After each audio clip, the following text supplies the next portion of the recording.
Good evening, brothers and sisters in Christ. Good evening. Can we greet the people that we are with right now? A Merry Christmas and a blessed New Year. Merry Christmas. New Year. Praise God. Hallelujah. Church, as the year 2025 comes to an end, may we be reminded that this isn't just a countdown. This is a powerful moment to reminisce our experiences, memories, and joy that we had in Jesus throughout the year and the coming year forward.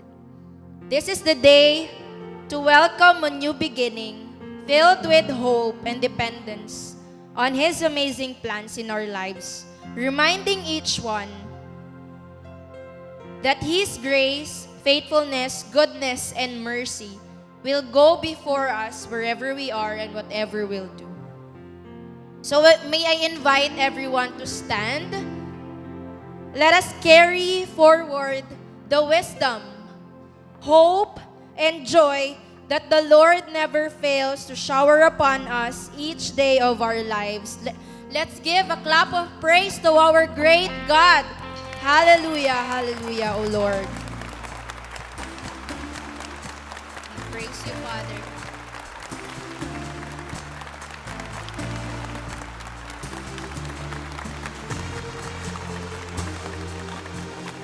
There's a light that shines with hope and grace, fills the sky with new mercy each day we're alive. Let your glory pour out, Jesus. There's a joy that overwhelms our souls, 'cause we know our God is in control. Overflow, let your favor pour out, Jesus. This is the day that the Lord has made. We will rejoice and be glad in it. This is the day that the Lord has made. We'll rejoice and be glad in it.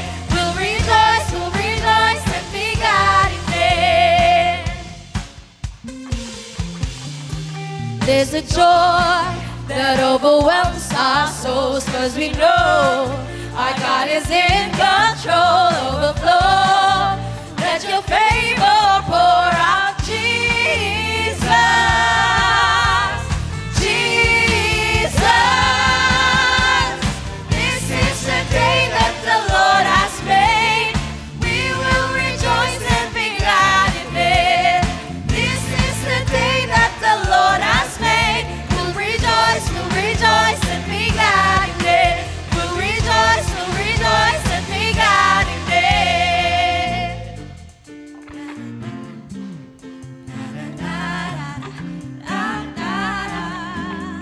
Go tell it on the mountain, over the hills and everywhere. Go tell it on the mountain that Jesus Christ is born. Go tell it on the mountain, over the hills and everywhere. Go tell it on the mountain that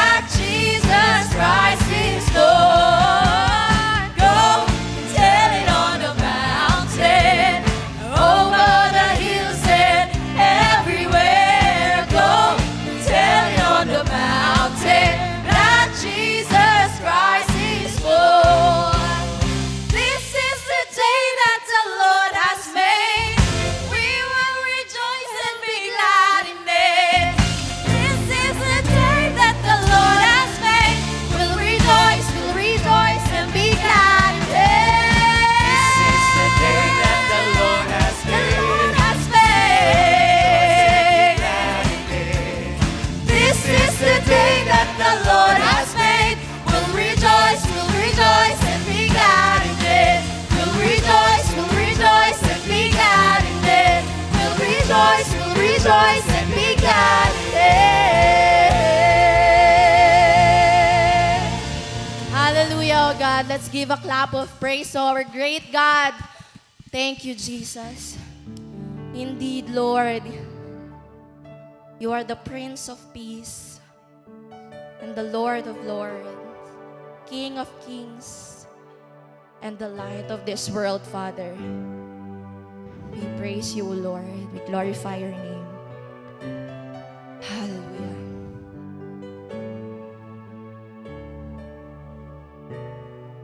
Thank you, Jesus. Your grace, O Lord, your mercy will go before us, Father. Amen. Light of the world, treasure of heaven, brilliant like the stars in the wintry sky. Joy of the Father, reach through the darkness, shine across the earth, send the shadows to fly.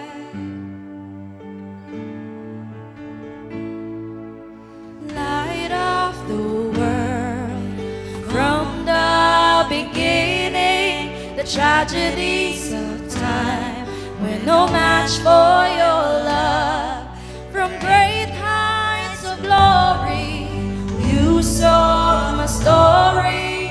God, you entered in and became one of us.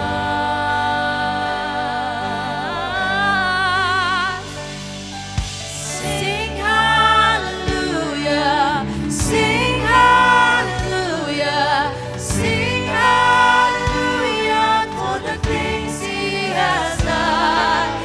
Come and adore him, bow down before him. Sing hallelujah to the light of the world, the light of the world.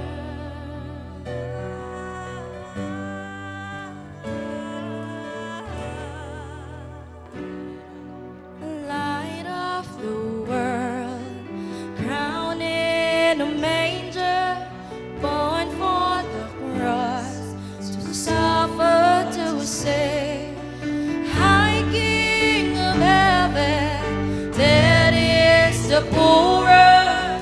We are the richer by the price that he paid.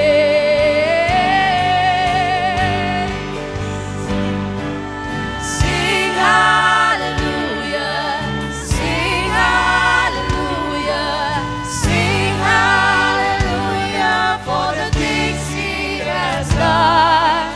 Come and adore him, bow down before him.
Abba, Father, the Ancient of Days, the God of the Seasons.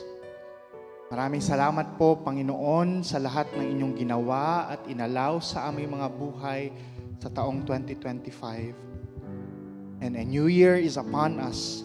A new season is upon us. But we hold on to your word, O Lord, that you are the same God yesterday, today, and forevermore. The same good God of the Jewish patriarchs, the same Almighty God of the judges and kings, the same merciful God of the prophets, the same loving God of the apostles, the same faithful God that we worship today. Lord, sa inyo po ang lahat ng pasasalamat, pagsamba, at papuri in our worship this afternoon wherever we are. Lord, cleanse our hearts. Linisin niyo po ang aming mga puso. We offer our lives to you, O God. And we want to hear you, O Lord, this afternoon. Lord, empower your messenger. I pray, O God, that you give her the wisdom, the strength that she needs, Lord, upang si Jesus at ang banal na Espiritu ang aming marinig ngayong hapong ito. Speak to us, O God, in a very personal way. We continue to put our faith, our trust, and our hope in you alone. This is our prayer in Jesus' name. Amen and amen.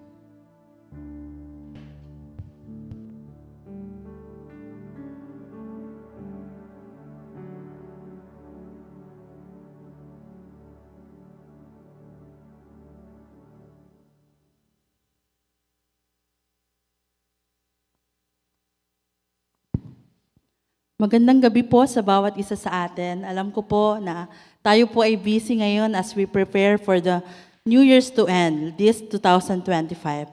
Ang iba sa atin baka nagluluto, namamalengke, or yung iba dahil may pasok kahapon ay bumabiyahe pa para makasama ang ating pamilya. Pero kung ano man po ang pinagkakabalahan ng bawat isa sa atin, nais ko po kayong batiin ng Blessed New Year. Today, we are standing in a very special moment, the ending of one year and the beginning of another. So bago ko po simulan ang mensahe ngayong gabi, nais ko po kayong tanungin ng mga katanungan. Kamusta po ang taong 2025 sa ating buhay?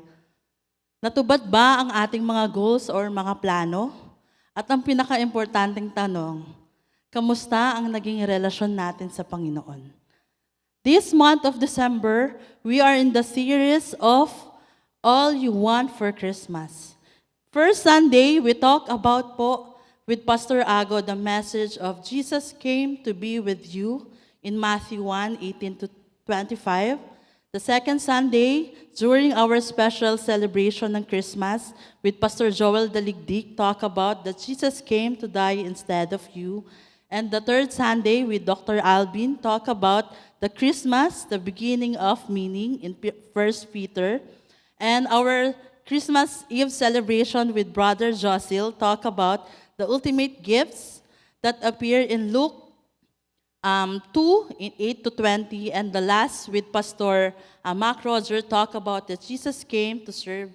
And today, for our last topic for the series of this December, our topic, or we will talk about Jesus came to be our hope. Pero may kasabihan nga po tayo. Sabi dito, bagong taon, bagong simula.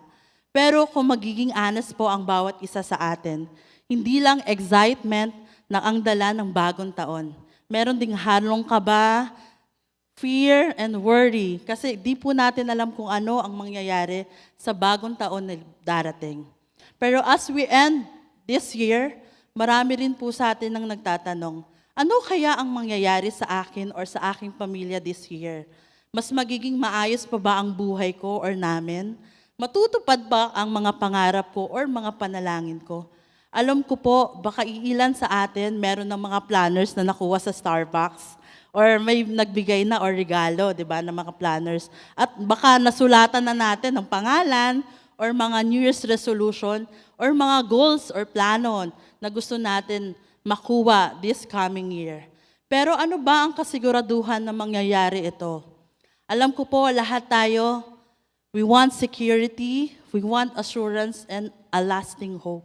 At doon papasok ang panalangin natin na sana, Lord, lahat ng ito ay mangyari.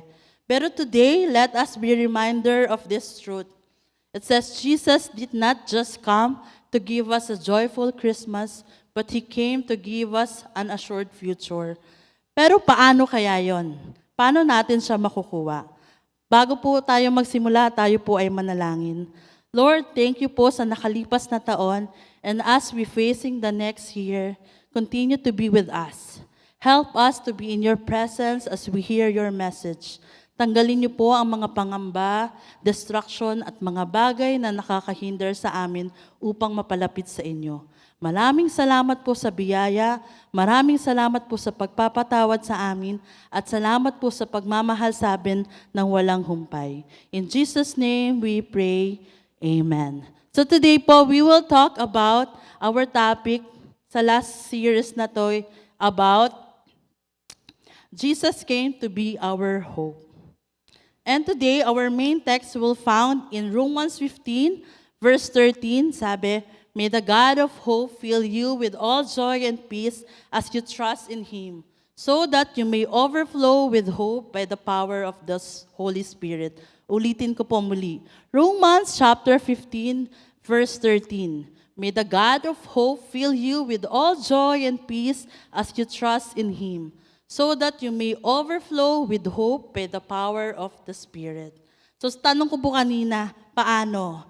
So in this context po, this letter, as written by Paul, and his audience was the believer in Rome, both Jews and Gentile. Now Paul did not just write to give instruction during that time. He wrote to explain the gospel of salvation of faith or by faith, to bring unity between Jewish and Gentile believers, and to give practical guidance for how we should live as a Christian. So, and we focus in chapter 15, Paul encouraging everyone to live in harmony, to be patient with one another, to endure through challenges.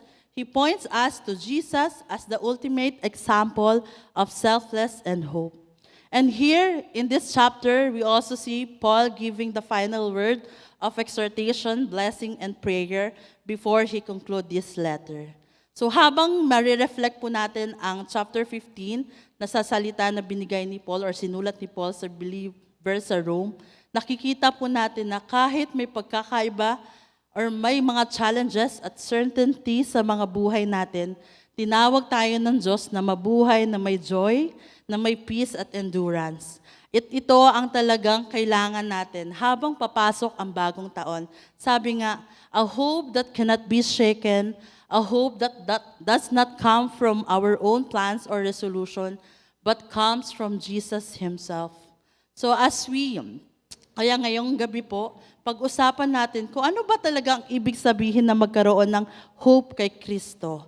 At paano nito matutulungan na harapin natin ang 2026 na may confidence and assurance. Let's start with the point number 1, letter H.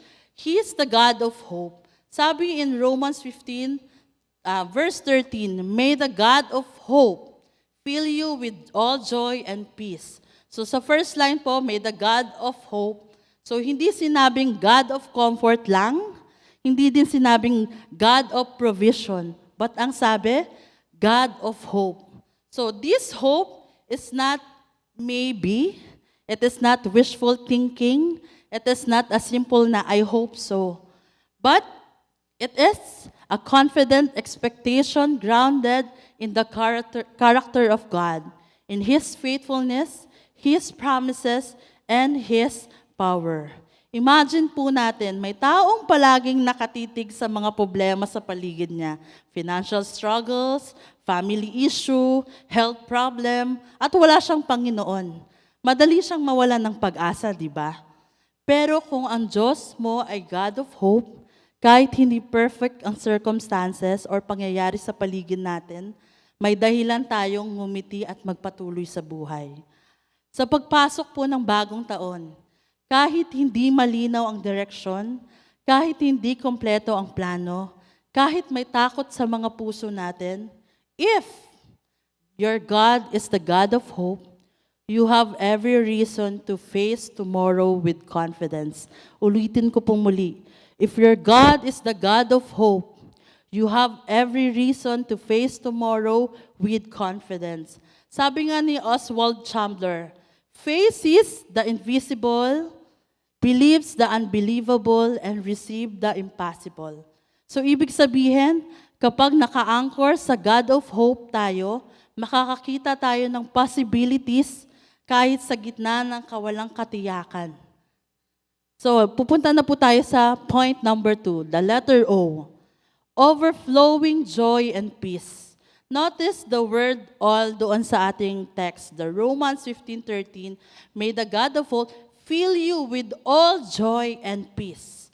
Fill you with all joy and peace. Notice the word all. Hindi sinabing konting saya lang ito. Hindi panandali ang peace. But ito ay overflowing joy and peace. Sobra, steady, at walang hanggan. Ang joy at peace na ito ay hindi dumidepende sa external circumstances. Hindi ito nakabase sa achievement natin, sa trabaho natin, sa temporary na kaligayahan na meron tayo. But joy is deep inner delight rooted in God's presence. Peace in the firm calmness of heart and mind, knowing that God is in control even when there is storm all around. Ang joy and peace ay regalo ng Diyos sa taong nagtitiwala sa Kanya. Hindi reward ng perfect na taon, hindi to gantimpala na absent ang problema sa atin. Kaya kahit may problema, may sakit tayo or financial struggle, pwede pa rin tayong maging joyful and peaceful ang ating mga puso. Sabi nga, joy and peace from God are not temporary fixes. Sila ay expression ng soul security. Kahit may failure, rejection, or heartbreak, they'll remain because they are anchored in the unchanging presence of God. Meaning, kapag may joy ka and steady sa gitna ng struggle, proof ito na God is present in your life. Ngayon po, napapasok ang bagong taon. Pwedeng may problema, pwedeng may mga trials pa rin, pwedeng may answered prayer pa rin tayong mararanasan. Pero ang peace ay hindi nakadepende sa circumstances, kundi sa presence ng Panginoon. Kaya kahit po anong mangyari sa career natin, sa negosyo, pag-aaral, relasyon, sa finances, or sa kalusugan ng bawat isa sa atin, pwede kang maging joyful and peaceful. Hindi natin kontrolado ang lahat ng bagay sa mangyayari this coming year. Pero pwede po nating piliing magtiwala sa Diyos ngayon. Start the day with your prayer na, Lord, fill me with your joy and peace today, and meditate on God's promises. Yan ang magandang importante. That we meditate sa pangako ng Panginoon as we read our Bible. And our third point po, letter P, the power of the Spirit. The power of the Spirit. Sabi po sa text natin, may the God of hope fill you with all joy and peace as you trust in Him, so that you may overflow with hope by the power of the Spirit. Ang pag-asa, di ba sabi dito, hope is not produced by our own strength. It is not just positive thinking. It is not merely a motivational quotes. It is not based on our ability. It is created by the power of the Spirit. It says here, the Holy Spirit is our helper, our comforter, and our guide in John 14:26. He empowers us to trust God, to persevere in trials, and to experience inner joy and peace even in the midst of uncertainty. Hope that comes from the Spirit is sustainable because it is anchored in God's presence, not in circumstances. Mga kapatid, remember, the Spirit gives us the strength when we are weak. Give peace when fear is loud, and give hope when answered delay. Kung sarili mo lang ang aasahan mo, natural na mapapagod tayo, mai-stress tayo, at mawawalan tayo ng pag-asa. Lalo na sa pinagdadaanan ng bansa natin at ng pamilya natin. Pero kung sa Spirit of God ang pinanggagalingan natin, may lakas tayo na sa bawat araw na darating sa 2026, kakayanin natin lahat. In our practical application, every time may fear, anxiety, and worry, let's pray na, Holy Spirit, empower me, help me to trust you today. Kung tayo ay dumadaan sa matinding desisyon na kailangan nating gawin, sabihin natin, Spirit of God, guide my step. Let your power direct my choices. And remember, you are not alone. Hindi po nag-iisa ang bawat isa sa atin. The same Spirit that raised Jesus from the dead is alive in you, in Romans 8:11. Kapag ang hope ay galing sa Holy Spirit, hindi tayo nakadepende sa luck o sa timing o sa sarili nating plano. Ang hope ay supernatural. It transcends circumstances. Nakikita natin ito sa early church na sa Rome. Kahit may persecution at hardship, nag-overflow sila ng hope dahil sa Spirit. Ngayong 2026 po, don't try to handle everything on our own.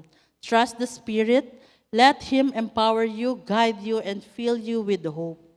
And lastly, our last point, letter E, as trusting the future to Christ.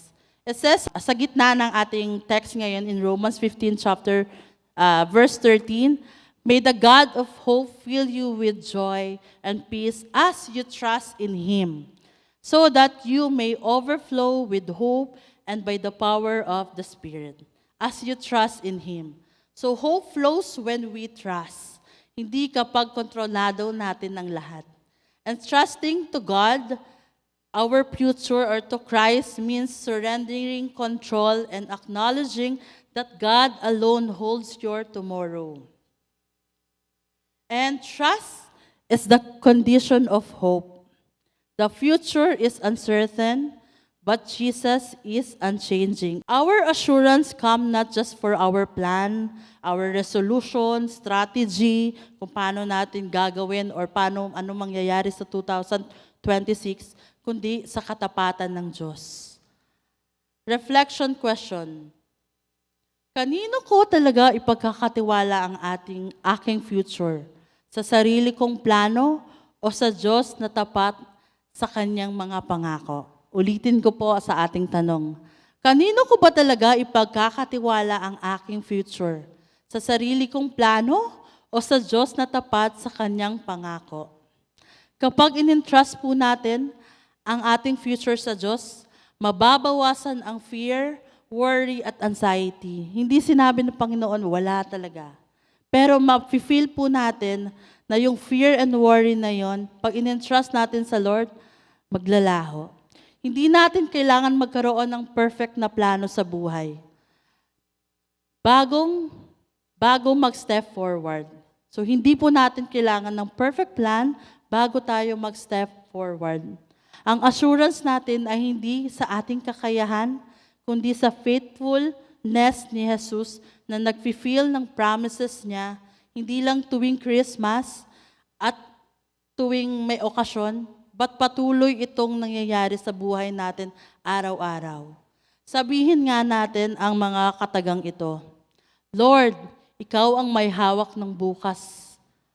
Lord, Ikaw ang anchor ng mga plano ko. Lord, Ikaw ang assurance ko. And let us begin our 2026 with this statement. Entrusting your future to Christ is not positivity, it is active faith. We still plan, we still act, but we depend on God's for direction and outcome. This kind of hope produces peace and surpasses understanding, even when circumstances are uncertain. Ngayong 2026 po, hindi mo kailangan o hindi po natin kailangan kontrolin ang lahat ng bagay. Pwede tayong magplano, mag-resolve ng mga bagay at gawin yung gusto natin. Pero the ultimate assurance dito na kung tayo ay may Panginoon sa ating buhay, ang mga planong ito ay maaaring matupad at i-answer ng Lord according to His purpose and to His plan. As we end this 2025 and we are facing the 2026, mga kapatid, let us remember this message, that letter H, that He is the God of hope, na hindi ang circumstances ang nagbibigay ng pag-asa, kundi ang Diyos mismo. Letter O, overflowing joy and peace, na ang tunay na joy at peace ay regalo ng Diyos sa mga nagtitiwala sa Kanya. Letter P, the power of the Holy Spirit. Hindi natin kailangan hawakan ng lahat ng lakas natin. Ang Holy Spirit ang nagbibigay sa atin ng power, ng guidance at encouragement sa bawat araw. And letter E, entrusting the future to Christ. Ang pag-asa ay dumadaloy kapag inusuko natin ang ating kinabukasan sa Panginoon at hindi sa sarili natin plano. Sa pagpasok po ng 2026, uncertainties tayong mapagdadaanan, may challenges na darating at may mga takot o fear sa ating mga puso. Pero kung naka-anchor ang hope na ito sa Panginoon, may rason tayong magpatuloy with confidence, may peace at may joy sa kabila ng mga pinagdadaanan natin.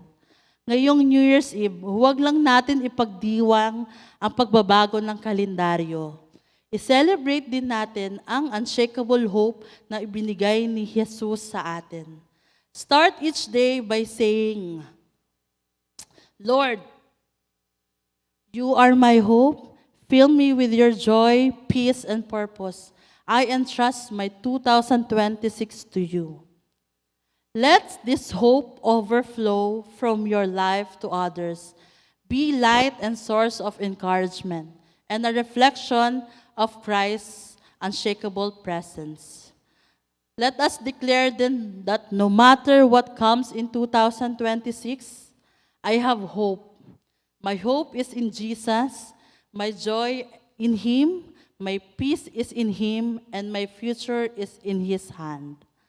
So, ang bawat isa po sa atin, this coming 2026, alam po natin na hindi ito madali sa bawat isa. Maraming mangyayari at marami talagang mangyayari. Pero let us trust our life to Jesus. Let us also share Jesus to others at makikita ng ibang tao na meron tayong Panginoon sa ating buhay. Sabi nga, every time na nagtuturo kami sa outreach, palagi namin as the ending, sabi namin, kailangan natin mag-grow. Hindi tayo nandito para lang kumain, maglaro, at mag-enjoy sa singing. Pero kailangan natin mag-grow. Yung grow na yun may meaning. Letter G, let's go to worship. Go and worship Jesus in church, sa bahay, diba? Fellowship with other people, diba? Importante yun. Letter R, let's read our Bible. Hindi lang dapat naaalikabukan yung Bible natin sa bahay, but dapat ino-open natin ito, minemeditate natin ito, at tayo ay lalago sa Panginoon. At malalaman natin na ang mga promises pala ng Panginoon ay napakadami. Letter O, so when we read our Bible, let's obey it. Hindi lang basa na papasok sa tenga at lalabas sa at kabilang tenga. Dapat ito po ay mananahan sa ating mga puso. Let's obey God. And letter W, let's witness Jesus to other people. Hindi lang dapat ikaw ang mag-grow. Dapat may ibang tao din na masyasharan mo na, ay, napakabuti ng Panginoon sa atin. So as we end this new year, no matter what will happen next year, ang declaration natin na my hope is in Jesus, my joy is in Him, my peace is in Him, and my future is in His hand.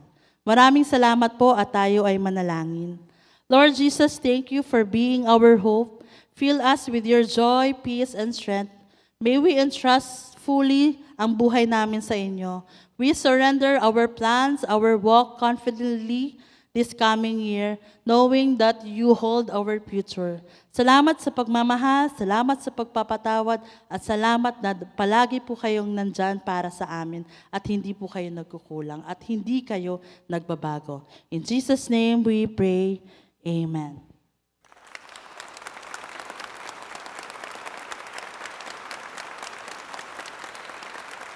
Thank you, Pastor Ramay, for reminding us this evening that our God is a God of hope. This time, let us prepare our hearts for the giving of His tithes and our offerings. Let me encourage you, says in Proverbs 3:9-10, says, "Honor the Lord with your wealth, with the first fruits of all your crops. Then your barns will be filled to overflowing, and your vats will brim over with new wine." Let us pray. Lord, we praise you for this evening, O God. We thank you for the reminder that you are the God of hope, and this hope is unchanging and unshakable. We thank you for your goodness and your faithfulness for the past year, 2025, and for the hope and assurance that we have in you in 2026. Lord, as we give your tithes and our offering, let this be our act of worship to you, O Father, as we entrust the whole year 2026 to you. We pray for your blessing, and more importantly, for your presence to go before us. Bless our church, O God. Bless your church. Bless our workers. Bless our pastors and every one of us, O Father, dear God, who are here to come to worship and bless your name. Give you praise, O God. In the mighty name of Christ we pray. Amen.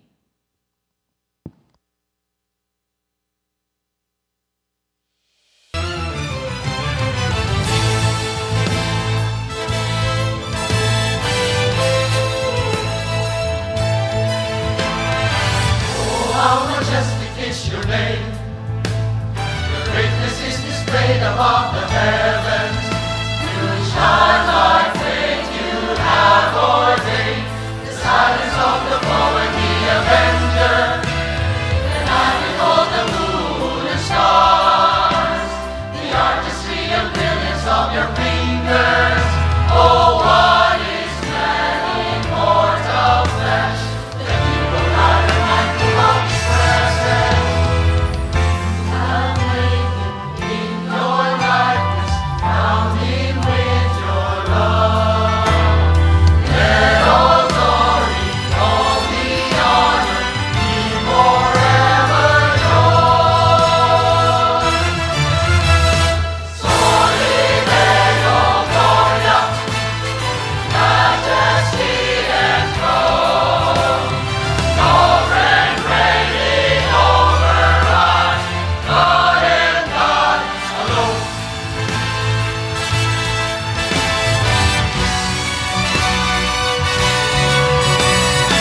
Oh, how majestic is your name, the uncontested King of all creation.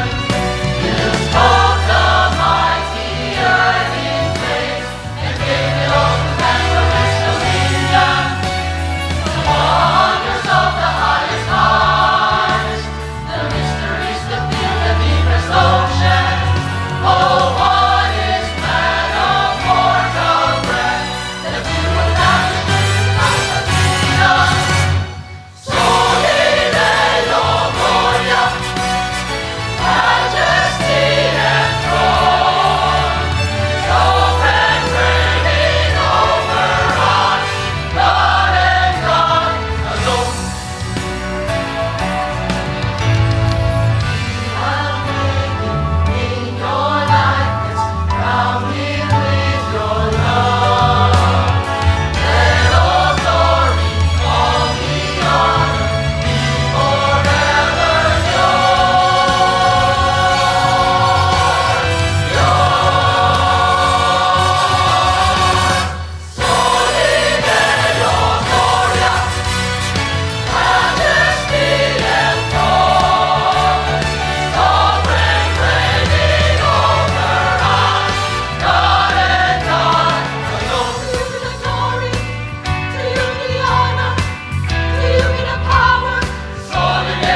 Hello to everyone, and how are you celebrating or welcoming the New Year 2026? Alam ko kasama ninyo yung inyong mga loved ones, kasama ninyo yung family, and praise the Lord for that. Truly, kailangan talagang mahalagang i-celebrate din natin ito. So as we welcome this 2026, we are reminded and we are also instructed by His Word na narinig natin na ngayong gabi. So ang tanong sa atin, how grateful are we sa 2025? Ano ba yung pinagpapasalamat natin sa Panginoon sa 2025? Siguro mag-list tayo ng top 10 natin. As we are with our loved ones, sa family natin, let's take this time to highlight natin, siguro top 5 or top 10 natin na praise natin sa Panginoon, pinagpapasalamat natin sa Panginoon sa 2025. And ano yung mga praises natin sa Kanya, how grateful are we sa Panginoon.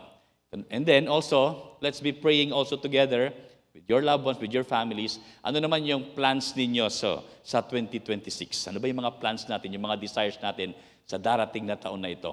At kasama na rin dito, ano ba yung mga worries natin? Ano ba yung mga fears natin sa 2026? Alam ko, bawat isa sa atin, meron tayong mga inaalala. No? May plano tayo, pero may mga inaalala rin tayo. So, praise God kasi we are reminded and instructed sa word ng Panginoon. Ang reminder sa atin, hindi ano ba yung pinaghahandaan natin, ano ba yung mga fears natin, ano ba yung mga worries natin, ano ba yung mga plano natin. Pero higit sa lahat ay, who is our God? Yun po ang pangahawakan natin. Who is our God? Our faithful and loving God. Sabi nga, the future may be uncertain, sabi sa message kanina, but our God is unchanging. He is unchanging in His faithfulness and His love and His perfect plan will prevail sa life natin. So let's take this time to thank the Lord. And as I lead in prayer, let's also take this time to entrust our lives, our families, our loved ones, and everything sa life natin as we enter into this new year, 2026. So let's come to the Lord in prayer as I lead in prayer, praying for each one of us, and also thanking the Lord for this year, 2025. Let's pray. Truly, Heavenly Father, we are grateful to you. We are grateful to you, Father, for all the things that transpired in 2025. Although marami rin sa amin, Panginoon, ang iniisip namin, maganda ba talaga yung mga bagay na ito? Naging matagumpay ba talaga ako sa aspetong ito? Naging mabuti ba talaga, makabuluhan ba talaga ang naging life ko all throughout this 2025? But it's not really our achievement, Father God. It's your working in our lives and our being grateful and always faithful to you, Father in heaven. Thank you, Lord, for taking care of our hearts. Thank you, Lord, for taking care of our faith in you. Thank you, Lord, for always keeping our hope alive. Despite sa mga challenges na kinaharap namin this 2025, Panginoon. Napakarami, Panginoon, mula sa gobyerno, sa community namin, sa work namin, sa families namin, sa relationships namin. Pero still, Father in heaven, it's not our less experience of these challenges in life that we can say that we are victorious. But it's because it's by your grace, by your strength, working, by your Spirit, working actively and lovingly in our lives, Father, that we rise victorious over these things. And also, sa mga learnings namin, Panginoon, this year, 2025, thank you for all those realizations. Thank you for all those impressions. Thank you also, Father God, above all, for your provision. In many ways, you show yourself to us, Father, how faithful, how loving, how great, and wonderful you truly are, Father. So, Father, as we step into this 2026, we put our hope in you, Father. We can face this year with confidence, not because we are prepared, not because we are able, not because we are strong, but because you are faithful, you are good, you are loving, you are almighty, you are the sovereign God we live for and we worship. So, Father, I entrust your people to you. I entrust everyone to your care and blessing, Father. Lord, I pray that whatever plan you have this year, may it turn and transform all our plans in life, Father God. May it be our guide. May your plan and your will be our guide, and everything will be aligned to your plan, Father. Lahat ng mga gustuhan at naisin namin sa buhay. We celebrate your faithfulness, Father. We thank you, Lord, kasi pinaabot niyo po kami sa puntong ito. Hindi lamang para mag-enjoy sa life, kundi makita at makilala ka pa namin sa darating na taon na ito, Panginoon. We believe, Lord, in your wonderful plan We just want to be one with you, Father God. We want to trust you, so we surrender our lives to you, Father. All glory, all praise, all expression of gratitude belongs to you alone, Father God. Worship your name. We thank you, Heavenly Father. So church, may the God of hope fill you with all joy and peace as you trust in Him, so that you may overflow with hope by the power of the Holy Spirit. In the most precious name of Christ Jesus, we pray these things. Amen and amen. A happy New Year to everyone. Go, tell it on the mountain.